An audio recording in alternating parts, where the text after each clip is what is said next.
আসসালামু আলাইকুম। এখন আমি অবস্থান করছি হুলুমালে, মালদ্বীপ বিচে।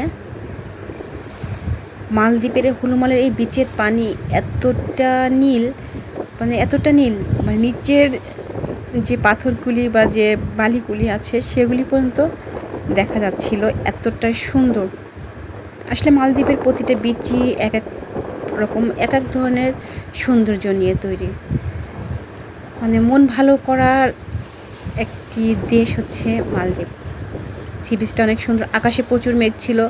এই মেঘের মধ্যে বৃষ্টি হচ্ছিল, টিপটিপ করে বৃষ্টি হচ্ছিলো। এর মাঝে আমি বিচে নেমেছি গোসল করার জন্য, এবং পানি যে এত লবণাক্ত, চিন্তার বাইরে, অতিরিক্ত লবণ পানি।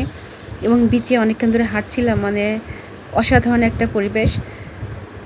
আমি কখনো চিন্তা করিনি এত সুন্দর একটা পরিবেশে বা এত সুন্দর দেশে একটা আসতে পারবো, ঘুরতে পারবো।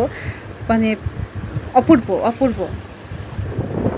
যারা মালদ্বীপ যাওয়ার ইচ্ছা পোষণ করছেন তারা অবশ্যই আসবেন এবং দেখে যাবেন। মালদ্বীপে অনেকগুলো দ্বীপ আছে, এক একটা দ্বীপের সৌন্দর্য এক এক ধরনের।